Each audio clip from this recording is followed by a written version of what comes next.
सर्वश्रेष्ठ कर्म क्या है?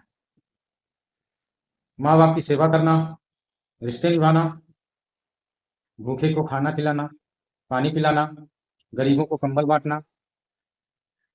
इन सब कर्मों से आपको निश्चित तौर पर शांति और सुकून का एहसास होता है, प्रसन्नता होती है।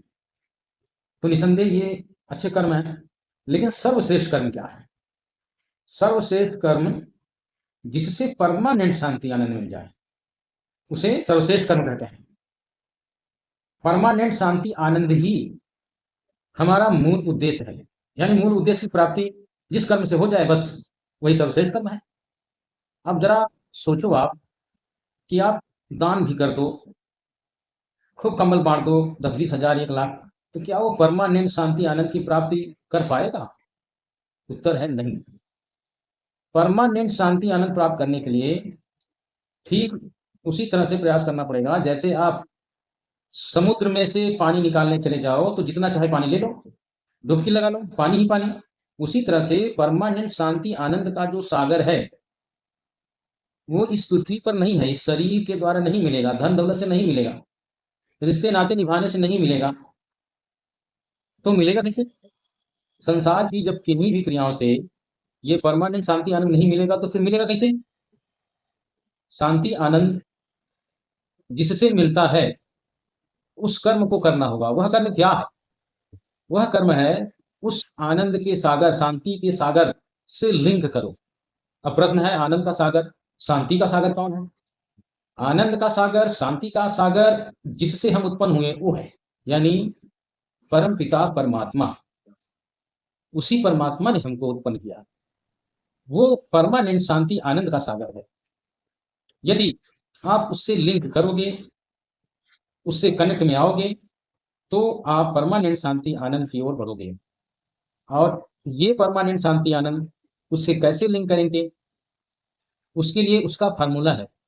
उसने ये बता रखा है कि देखो, मुझे प्राप्त करना है तो मेरे संत जो हैं उनसे कनेक्ट करो, उनसे कनेक्ट मैं हूँ और उनसे लिंक मेरा है। और उनसे जब तुम कनेक्ट होकर के उनके बताई विधि से जब मुझे सुमिरन करोगे, याद करोगे, तो वो धार तुम्हारे ऊपर भी आएगा और तुम भी उस आनंद की ओर अग्रसर हो जाओगे।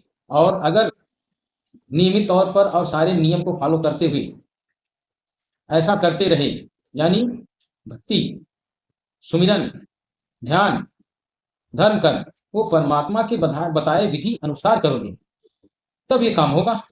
और जब शरीर छोड़ोगे तो हम ही को प्राप्त हो जाओगे, यानी परमानेंट शांति आनंद, जिसको गीता अध्याय 18 के श्लोक 62 में कहा गया है, अर्जुन तुम उस परमेश्वर की शरण में जा जिससे तुझे सनातन परम धाम की प्राप्ति होगी। तो वो शांति प्राप्त होगी, परम धाम प्राप्त होगा, शाश्वत यानी अविनाशी सदा रहने वाला स्थान प्राप्त होगा। तो सर्वश्रेष्ठ कर्म वह होगा जिससे हमें परमानेंट शांति आनंद की प्राप्त होती है, यानी भक्ति। भक्ति से ही हमारा काम बनेगा, भक्ति से ही हमारा मूल उद्देश्य मिलेगा, और कोई चारा नहीं, कोई चारा नहीं। हाँ, ये है कि अगर भक्ति सही तरीके से नहीं करोगे तो उल्टा भी होगा। परमात्मा की प्राप्ति छोड़ो, भूत भी बन जाओगे। गलत भक्ति करो, जैसे भूत पूजोगे तो भूत बन जाओगे, पितर पूजोगे तो पितर बन जाओगे। तो उसमें तो ये भी लिखा हुआ है, अध्याय 9 श्लोक 25 में लिखा हुआ है गीता। तो तत्वदर्शी संत की शरण में जाकर के ये भक्ति करो, तो उससे हमारा काम होगा। आज के वीडियो में सिर्फ इतना ही। हम इस पर गहन चर्चा करेंगे नेक्स्ट वीडियो।